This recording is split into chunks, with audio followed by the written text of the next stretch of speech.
Good morning students, how are you all? I hope you all are fine. I am Pankaj Mishra, your physics teacher, here again with a new video on physics class. Students, as you all know, we have already started with this chapter, that is force and pressure.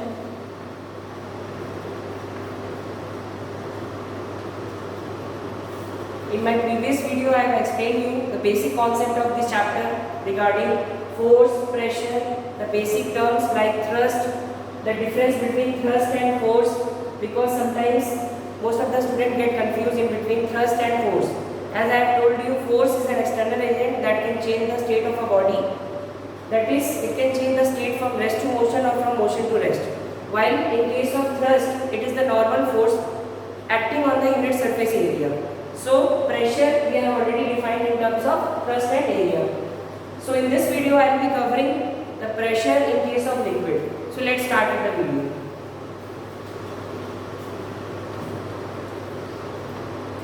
Pressure exerted in case of liquid. So I will explain this topic with the help of diagram, and later on we will be studying the laws that liquid pressure in case of liquid pressure holds. Suppose this is a vessel and it is being filled with water, and an object is kept inside it. Then what will happen? Pressure exerted on this vessel will be on two sides. Like ये जो liquid होगा ये दो pressure exert करेगा इसमें. First one will be the weight that is equal to m into g. This will be acting downward, वो नीचे की तरफ लगेगा. And the other pressure that will be exerted will be on the side walls. ठीक है, ये side walls पे होगा, जिसको हम लोग लेटरल प्रेशर भी कहते हैं. And do you know why this pressure will act on this side walls? It is just because of the collision of the molecules.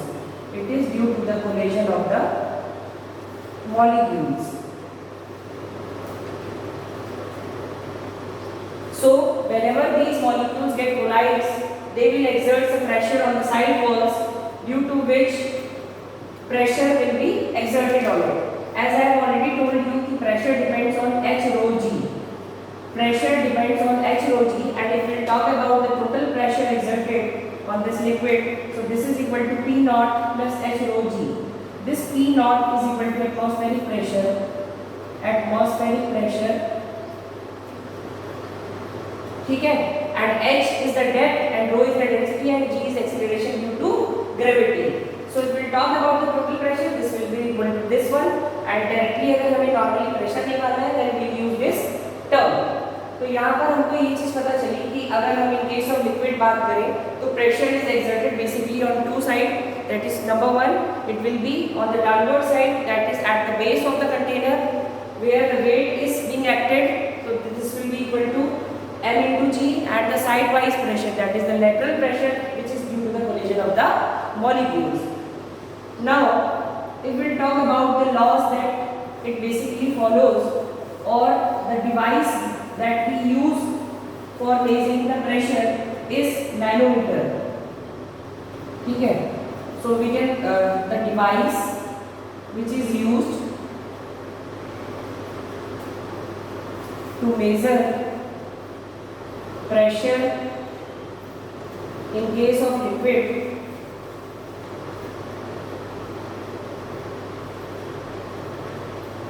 is manometer.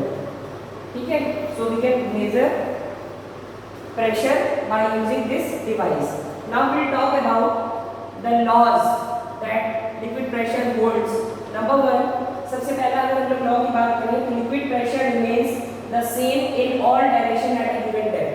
अगर हम लोग बहुत सारे कंटेनर ले लें और उसमें एक फनल कर दें, ठीक है, इसमें लिक्विड भरा हुआ है, ठीक है, हमने फनल रख दिया, तो यहाँ पर क्या होगा, जैसे फनल का कभी फेस हमने ऊपर की तरफ किया, ये डाउनवर्ड है, या ये डाउनवर्ड है, फनल का फेस ऊपर है, इस तरीके से हम अलग अलग साइड में करें.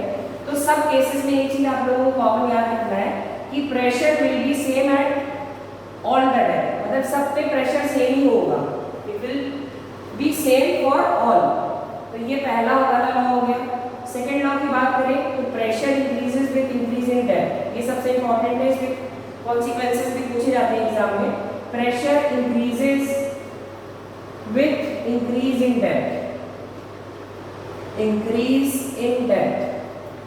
What does it mean? It means that कि प्रेशर की वैल्यू मैक्सिमम होगी जब डेप्थ आपकी मैक्सिमम होगी। इसकी कॉन्सिक्वेंसेस की बात की जाए तो अगर मान लीजिए अगर हम कोई घर है जिसमें एक मंजिला मकान बना हुआ है और वाटर टैंक जो है उसका ऊपर रखा हुआ है, और एक घर है जिसमें 2 मंजिला मकान है, ठीक है, तो उसमें क्या होगा, बेसिकली वाटर टैंक आपका जाहिर सी बात है कि 2nd फ्लोर पे होगा। तो वहाँ पर अगर आपसे पूछा जाए कि ये वाले घर में ये वाटर टैंक मान लीजिए यहाँ रखा है और ये डबल मंजिला है तो यहाँ पे वाटर टैंक रखा है, तो यहाँ पे प्रेशर P1 लग रहा है, यहाँ पे प्रेशर P2, मतलब जो पानी आएगा टैप में, पूछेगा किसमें प्रेशर ज़्यादा होगा, तो P2 की value always greater than P1, as you all know P is directly proportional to height. जितना ज़्यादा डेप्थ होगी उतनी ही ज़्यादा प्रेशर एक्सर्ट करेगा। एक तो ये हो गया एग्जाम्पल। दूसरा, we know that we make the dams, walls of the dam wider one, or you can say thick one at the bottom, just because so as to avoid the collision। क्योंकि क्या होता है कि अगर हम ध्यान से देखें, डैम में नीचे की जो दीवारें होती हैं उनको मोटी बनाई जाती है, चौड़ी बनाई जाती है, क्योंकि जो नीचे प्रेशर लगता है वो आपका ज़्यादा लगता है। तो it might be possible that the dam can collapse, so in order to avoid this situation we make the dams, walls of the dam broader one. तो ये 2 कॉन्सिक्वेंसेस मैंने आपको बता दिए। थर्ड बता रहा हूँ,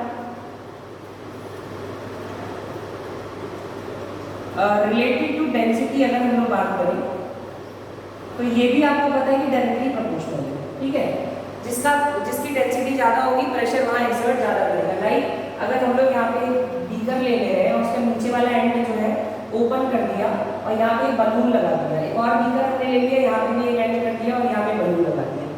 एक वाले में हम लोग वाटर पोर कर रहे हैं, मतलब वाटर डाला हमने, एक वाले में केरोसिन डाल रहा है, तो हमें पता है density of water will be greater than density of kerosene. तो in this case what will happen, pressure, ये जो आपका बलून नीचे लगा हुआ है, it will bulge out more, मतलब इसका वॉल्यूम ज़्यादा हो जाएगा, इसका वॉल्यूम कम होगा, एक्सपेंड ज़्यादा कर जाएगा in case of water, just because of the density of water. चौथा, अगर हम लॉ के बारे में बात करें तो liquid seeks its own level. अगर हम किसी भी टाइप के फनल में या किसी टाइप के वेसल में कर दें, जैसे अगर सिलेंड्रिकल शेप की कोई बॉटल है तो पानी भी उसी तरीके से अपना लेवल बना लेगा, उसी शेप में आ जाएगा, क्योंकि liquid attain the shape of the container in which it is being kept. तो ये भी आपका एक लॉ हो गया। Liquid exerts pressure on the sides of the container. जैसे सेम वही चीज इसमें भी देख सकते हैं, जैसे यहाँ पे मैंने पानी डाला, तो ये बलून देखिए क्या हुआ, बलून पे प्रेशर लगा हुआ उनके साइड वॉल्स पे, तो वो बल्ज आउट हो जाएगा। बल्ज आउट का मतलब फूल जाएगा, एक्सपैंड कर जाएगा। तो यहाँ पे क्या हो रहा होगा कि ये जो मॉलिक्यूल्स ऑफ वाटर है ये कोलाइड करते हैं, सो दे ट्रांसफर एनर्जी, है ना। जब कोलिजन होता है ट्रांसफॉर्मेशन ऑफ एनर्जी होता है, just because of that the pressure will be exerted on the side walls due to which it exerts pressure. So student, this was all for today, I will finish my lecture, ठीक है, यहीं पे हम लोग खत्म करते हैं। So just go through my videos, I have uploaded 2 videos regarding this topic, go through the video, I will be making one more video for this topic and later on will be solving the exercises, and whatever doubts you are having you can ask me in the live classes. Thank you.